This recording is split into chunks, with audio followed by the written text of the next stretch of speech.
नमस्कार, मैं प्रिया। आज है 16 जुलाई। खबरों की तरफ बढ़ने से पहले एक नजर सुर्खियों पर। बिहार में 7 शहरों में होंगी नीट के केंद्र। बाढ़ प्रभावित इलाकों का मुख्यमंत्री नीतीश कुमार ने लिया हवाई सर्वेक्षण।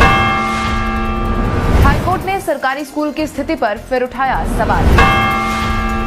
बिहार लोजपा की जिम्मेदारी अब प्रिंस राज के हाथ। बालू नहीं मिलने पर खनन विभाग के अधिकारी अब करेंगे आपकी मदद। अब चले बढ़ते हैं बिहार की 25 बड़ी खबरों की ओर विस्तार से। बालू नहीं मिलने पर खनन विभाग के अधिकारी अब आपकी मदद करेंगे। अगर आपको भी बालू की तलाश है और आपको बालू नहीं मिल रहा है तो आपको परेशान होने की कोई जरूरत नहीं है, क्योंकि अब आपकी मदद के लिए खान एवं भूतत्व विभाग ने नई व्यवस्था बहाल कर दी है। साथ ही 16 जिले अरवल, औरंगाबाद, बांका, बेगूसराय, भागलपुर, भोजपुर, जमुई, जहानाबाद, मुंगेर, नालंदा, नवादा, पटना, रोहतास, सारण, शेखपुरा और वैशाली के खनन अधिकारियों को यह जिम्मेदारी दी गई है कि वो लाइसेंसधारी खुदरा विक्रेताओं से निर्माण कार्य के लिए बालू उपलब्ध करवाने में मदद करें। इसके अलावा किसी भी तरह की असुविधा होने पर विभाग ने 0612-221-5350 और 221-5351 पर संपर्क करने की अपील की है। बिहार के 7 शहरों में होंगे नीट के केंद्र। कोरोना की दूसरी लहर के बाद नीट परीक्षा के आयोजन को लेकर तारीख जारी कर दी गई है। देश के सरकारी और निजी मेडिकल कॉलेज में एमबीबीएस कोर्स में नामांकन के लिए national eligibility cum entrance test के लिए आवेदन स्वीकार कर रही है, जिसके तहत अब योग्य और इच्छुक उम्मीदवार अगस्त तक एनटीए की आधिकारिक वेबसाइट neet.nta.nic.in पर दिए गए लिंक पर जाकर आवेदन भर सकते हैं। वहीं नीट परीक्षा को लेकर बिहार में भी 7 शहरों का चयन किया गया है, जहां पर परीक्षा के आयोजन को लेकर सेंटर स्थापित किए जाएंगे, जिसके तहत ही अब पटना के साथ साथ गया, हाजीपुर, मधुबनी, नालंदा, सीतामढ़ी और वैशाली में परीक्षा केंद्र बनाए जाएंगे। आईबीपीएस ने क्लर्क भर्ती की परीक्षा पर लगाई रोक। Institute of banking personal selection ने क्लर्क के पदों पर भर्ती के लिए ऑनलाइन आवेदन प्रक्रिया को अस्थायी रूप से रोक दिया है। आईबीपीएस की तरफ से जारी की गई जानकारी के अनुसार कन्नड़ की एक भाषा के रूप में नहीं रखने के कारण कर्नाटक से उत्पन्न भाषा विवाद के चलते आईबीपीएस क्लर्क भर्ती 2021 के ऑनलाइन आवेदन की प्रक्रिया को फिलहाल रोक दिया गया है, जिसके तहत ही अब उम्मीदवारों को सलाह दी जाती है कि वो आवेदन लिंक के संबंध में लेटेस्ट अपडेट के लिए आधिकारिक वेबसाइट यानी ibps.in पर नजर रखें। आपको बता दें कि आईबीपीएस क्लर्क परीक्षा 28 अगस्त से 4 सितंबर 2021 तक आयोजित होने वाली है। बाढ़ प्रभावित इलाकों का मुख्यमंत्री नीतीश कुमार ने किया हवाई सर्वेक्षण।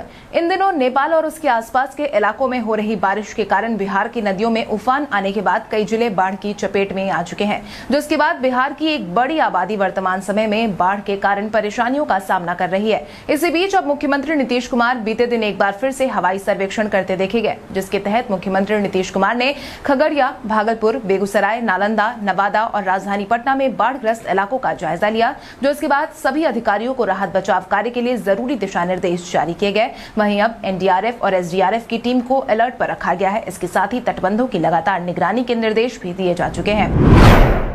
पथ निर्माण मंत्री ने महात्मा गांधी सेतु के सुपर स्ट्रक्चर के निर्माण कार्य का लिया जायजा। बिहार सरकार के पथ निर्माण मंत्री नितिन नवीन ने बीते दिन महात्मा गांधी सेतु के सुपर स्ट्रक्चर के निर्माण कार्य का जायजा लिया। इसको लेकर वो हाजीपुर पहुंचे थे। जायजा लेने के बाद उन्होंने अपना बयान जारी करते हुए कहा कि साल 2022 के मार्च महीने तक महात्मा गांधी सेतु के पूर्वी लेन का सुपर स्ट्रक्चर बनकर तैयार हो जाएगा, जिससे इस सेतु पर उत्तर बिहार के लोगों को जाम से राहत मिलेगी। इसके साथ ही उन्होंने कहा है कि 2024 तक महात्मा गांधी सेतु के समानांतर 4 लेन पुल का निर्माण पूरा कर लिया जाएगा।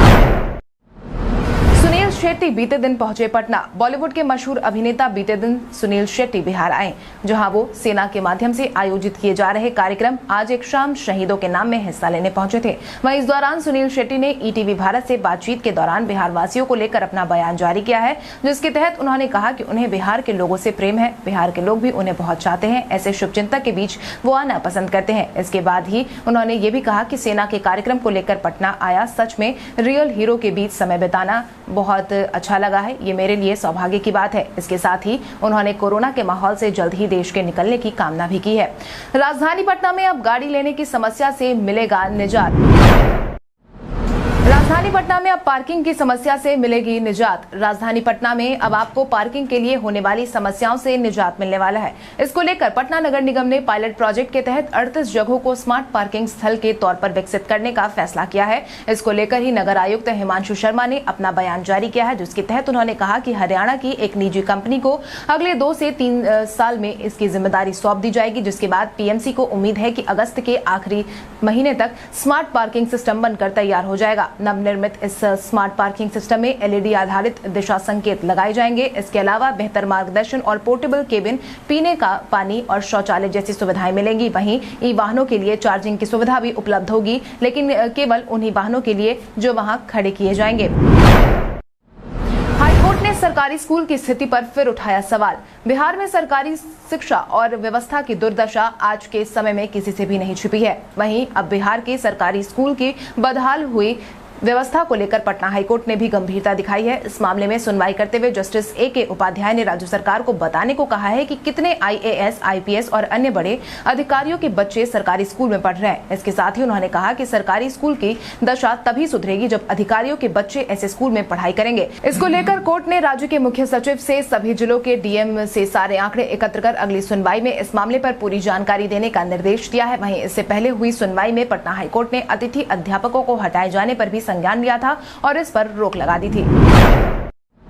आज बिहारी पहचान में हम बात करेंगे देवकी नंदन खत्री की। देवकी नंदन खत्री का जन्म 18 जून 1861 को बिहार के मुजफ्फरपुर जिले के पूसा में हुआ था। बाबू देवकी नंदन खत्री हिंदी के प्रथम तिलिस्मी लेखक थे। उन्होंने चंद्रकांता, चंद्रकांता संतति, काजर की कोठरी, नरेंद्र मोहिनी, कुसुम कुमारी, वीरेंद्र वीर, गुप्त गोदना, कटोरा भर, भूतनाथ जैसी रचनाएं की। भूतनाथ को उनके पुत्र दुर्गा प्रसाद खत्री ने पूरा किया। हिंदी भाषा के प्रचार प्रसार में उनके उपन्यास चंद्रकांता का बहुत बड़ा योगदान रहा है। इस उपन्यास ने सबका मन मोह लिया। इस किताब का रसा स्वादन के लिए कई गैर हिंदी भाषियों ने हिंदी सीखी थी। बाबू देवकी नंदन खत्री ने तिलिस्म, अय्यार और अय्यारी जैसे शब्द को हिंदी भाषियों के बीच लोकप्रिय बनाया। जितने भी हिंदी पाठक उन्होंने उत्पन्न किए हैं, उतने किसी और ग्रंथकार ने नहीं किए हैं। अब आइए जानते हैं कैसा रहेगा आपके जिले का मौसम का हाल। कटिहार, भागलपुर, बांका, जमुई, मुंगेर और खगड़िया की बात करें तो इन जिलों में कई जगहों पर आकाशीय बिजली के साथ भारी बारिश होने की संभावना जताई गई है, जिसके लिए मौसम विभाग ने कहा है कि लोग इन दिनों अलर्ट रहे। सीतामढ़ी, मधुबनी, मुजफ्फरपुर, दरभंगा, वैशाली, शिवहर और समस्तीपुर की बात करें तो इन जिलों में कुछ जगहों पर आकाशीय बिजली गरज के साथ तेज बारिश की संभावना है।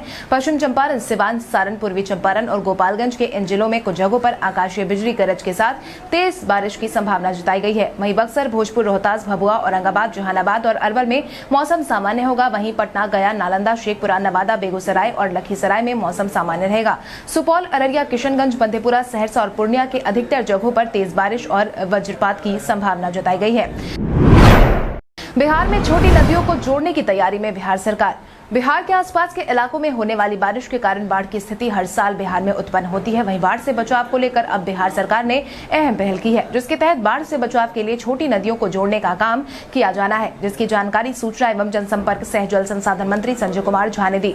इसको लेकर उन्होंने बताया कि राज्य सरकार अपने बजट से फिलहाल उत्तर और दक्षिण बिहार की एक नदियों का चयन कर उन्हें जोड़ने की योजना पर विचार कर रही है। जल संसाधन विभाग के इंजीनियर और एक्सपर्ट इस संबंध में विचार कर रहे हैं। इसके साथ ही उन्होंने बांध पर फटे पुराने सीमेंट बैग या बालू की जगह मिट्टी के इस्तेमाल की फोटो को #HelloWRD के साथ भेजने की भी बात कही है। इसके साथ ही फोटो पोस्ट करते वक्त @Google Maps का लोकेशन अटैच करने को भी कहा है। बिहार विधान परिषद के 24 सदस्य का आज हो जाएगा कार्यकाल खत्म। आज से बिहार विधान परिषद की 24 सीटें खाली हो जाएंगी। इसमें से 20 सीट आज खाली होने वाली है। वहीं 4 सीट विभिन्न कारणों की वजह से पहले से ही खाली पड़ी थी। 75 सदस्यों वाले विधान परिषद में मात्र 51% ही लोग बच जाएंगे। आपकी जानकारी के लिए आपको बता दें कि जिन एमएलसी का कार्यकाल आज से खत्म हो रहा है वो ऐसे एमएलसी है जो स्थानीय निकाय में निर्वाचित होकर विधान परिषद पहुंचे हैं, जिसके परिणाम स्वरूप अब जब तक बिहार में त्रिस्तरीय पंचायत प्रतिनिधियों का चुनाव नहीं होगा तब तक ये सभी इंतजार करेंगे, जिसके तहत संतोष कुमार सिंह, टुन्नाजी पांडे, सलमान रागिब, रीना यादव, राधाचरण शाह, मनोरमा देवी समेत कई एमएलसी का नाम इसमें शामिल है। स्मार्ट प्रीपेड मीटर लगाने वालों को रिचार्ज का मिलेगा अतिरिक्त 3 दिन का समय। बिहार को स्मार्ट बनाने की कवायद जोर शोर से चल रही है। इसी बीच बिहार के कई जिलों में सरकार स्मार्ट मीटर लगाने का काम कर रही है। बाद ग्राहकों को जीरो बैलेंस दिया जाता है, जिसको रिचार्ज करने के लिए 3 दिन का अतिरिक्त समय दिया जाएगा। इसको लेकर स्मार्ट प्रीपेड मीटर लगाने वाले फील्ड इंजीनियरों को ऑनलाइन प्रशिक्षण देने का काम किया गया है, जिसमें कुल मिलाकर 300 इंजीनियरों ने हिस्सा लिया था। वहीं स्मार्ट प्रीपेड मीटर लग जाने से अब उपभोक्ताओं को बिल भरने के बिजली ऑफिस के लिए चक्कर नहीं लगाने होंगे। वहीं आप खुद ही इसका रिचार्ज अब कर पाएंगे। फिल्म रिलीज से पहले मां बाप से आशीर्वाद लेने पहुंचे पंकज त्रिपाठी। गोपालगंज से निकले अभिनेता पंकज त्रिपाठी अपनी आने वाली फिल्म को लेकर सुर्खियों में बने हुए हैं। वहीं आगामी 30 जुलाई को रिलीज होने वाली उनकी फिल्म मिमी का ट्रेलर लॉन्च हो गया है। वहीं ट्रेलर लॉन्च होने के साथ ही पंकज त्रिपाठी अपने गांव पहुंच गए, जिसके तहत पंकज त्रिपाठी ने अपनी फिल्म की सफलता के लिए मां और पिता से आशीर्वाद लिया। जहां उनके पिता पंडित बनारस तिवारी और मां हेमंती देवी ने उन्हें खूब सारा आशीर्वाद दिया। साथ ही दोनों ने अपने लाल की सफलता के लिए कामना भी की है, जिसके बाद पंकज त्रिपाठी काफी भावुक नजर आए और उन्होंने यकीन से कहा है कि अब उन्हें आशीर्वाद मिल गया है, अब उनकी फिल्म जरूर हिट होगी। बिहार के 18,000 से अधिक तालाब, आहर, पईन और कुएं होंगे अतिक्रमण मुक्त। बिहार सरकार ने हाल ही में जल जीवन हरियाली अभियान के तहत तालाब, पोखर, आहर, पईन और कुओं को अतिक्रमण मुक्त करवाने का टास्क दिया है, जिसकी जिम्मेदारी राजस्व एवं भूमि सुधार विभाग को सौंपी गई है। जिसके तहत अब राज्य भर में 2000 अधिक जल संचयन के स्रोत और 8000 से अधिक कुओं को कब्जा मुक्त करने की पहल शुरू की जाएगी। राजस्व एवं भूमि सुधार विभाग की तरफ से जारी की गई रिपोर्ट के अनुसार सार्वजनिक जल स्रोतों की संख्या 72,960 है। 81,727 सार्वजनिक कुएं चिन्हित किए गए हैं। विभाग ने सत्यापन में पाया है कि 17,625 तालाब, पोखर, आहर और पईन पर लोगों ने कब्जा कर लिया है। 15,616 संरचनाओं से कब्जा हटवा दिए गए हैं। वहीं 2009 पर अब भी कब्जा कायम है। अब राजधानी पटना में चलेंगी सीएनजी बसें। राजधानी की आबोहवा को प्रदूषण मुक्त बनाने की प्रक्रिया बिहार में शुरू हो गई है, जिसके तहत ही बिहार को 50 नई सीएनजी बसों की सौगात मिली है, जिसके तहत बिहटा, फतुहा और हाजीपुर से सीएनजी बसों का परिचालन करवाया जाएगा। इसका उद्घाटन मुख्यमंत्री नीतीश कुमार जल्द ही करने वाले हैं। हालांकि अभी इसको लेकर सीएम सचिवालय से उद्घाटन तारीख का आना बाकी है, जिसके बाद अब इस महीने के अंत तक कभी भी जारी की गई सीएनजी बस सड़कों पर देखने को मिलने वाली है। राजधानी पटना में लोकल रूट के अलावा बिहटा रूट को मिलाकर लगभग 40 बसों का परिचालन किया जाएगा। इसके अलावा 10 बसों का परिचालन पटना सिटी सहित फतुहा और हाजीपुर के लिए किया जाना है। इस बाबत परिवहन निगम के प्रशासक श्याम किशोर ने अपना बयान जारी कर दिया है, जिसके तहत उन्होंने कहा है कि पटना में सीएनजी बसों के परिचालन से प्रदूषण को कम करने में काफी मदद मिलेगी।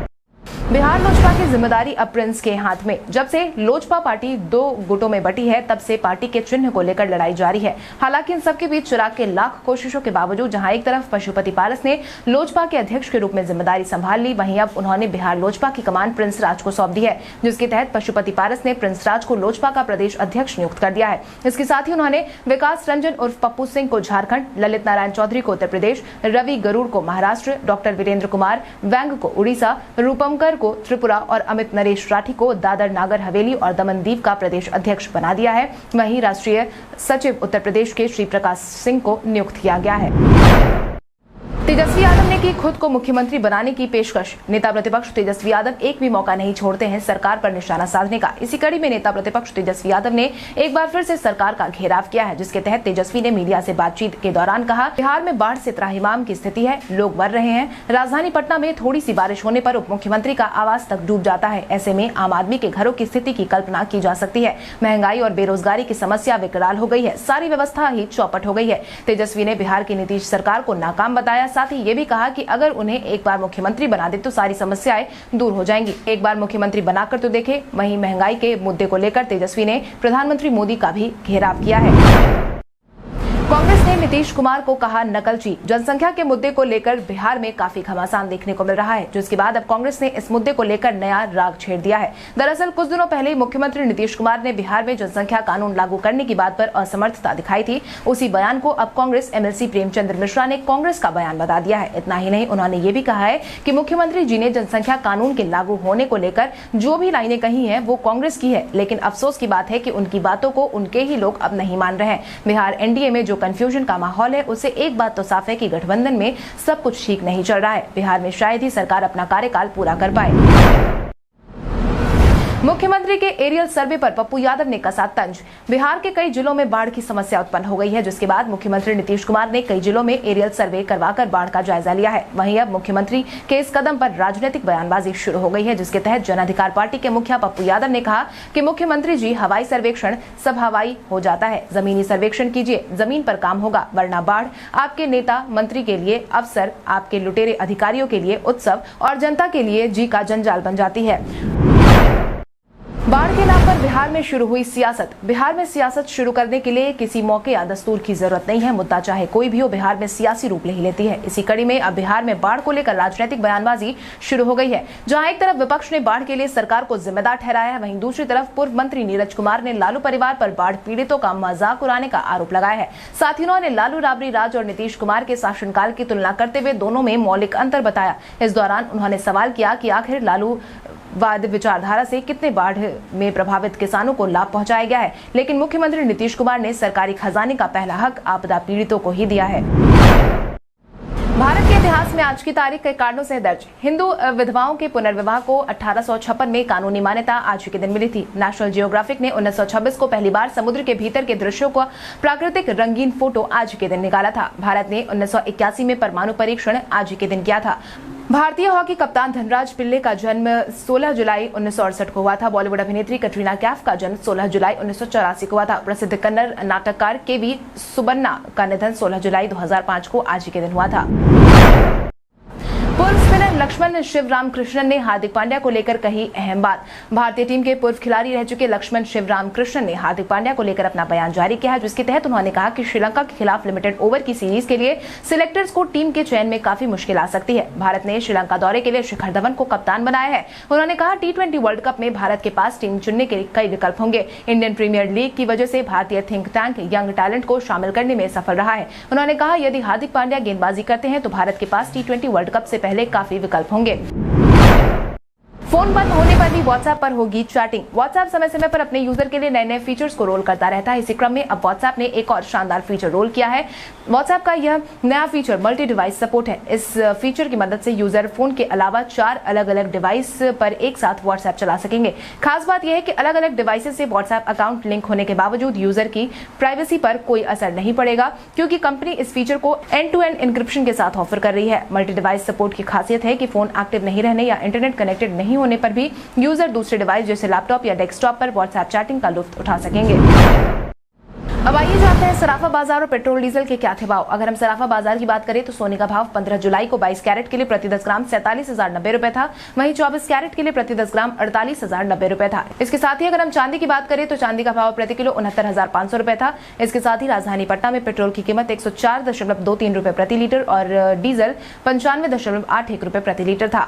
कल हमारे द्वारा पूछे गए सवाल का जवाब आप में से बहुत सारे यूजर ने हमें कॉमेंट करके दिया था। उसके लिए आपका बहुत बहुत धन्यवाद। आप में से जिन यूजर का कमेंट हमें अच्छा लगा है उनके नाम है अंकित कुमार, कुंदन कुमार, NK मुन्ना म्यूजिक, मिथिलेश कुमार, रोशन राज, ललित कुमार, पूजा अग्रवाल, अरविंद शाह, आदर्श अनुज, मंटेश कुमार, अजीत कुमार सहनी, निधि गुप्ता, दिनेश मुखिया, रुपेश कुमार, धर्मेंद्र रजा। इसके अलावा हमारी टीम को और भी लोगों के जवाब अच्छे लगे हैं, मगर समय के अभाव के कारण हम उनका नाम नहीं ले पाए, लेकिन आप हमारे सवालों का जवाब देते रहे। हम कल आपका नाम लेने की पूरी कोशिश करेंगे। तो चलिए बढ़ते हैं आज के सवाल की ओर। आज का सवाल कुछ इस प्रकार है, आपके अनुसार वैक्सीनेशन को लेकर लोगों के बीच जागरूकता फैलाने के लिए सरकार को और कौन कौन से कदम उठाने चाहिए? अपने जवाब में कमेंट करके जरूर बताएं। इसके साथ ही आज के लिए बस इतना ही।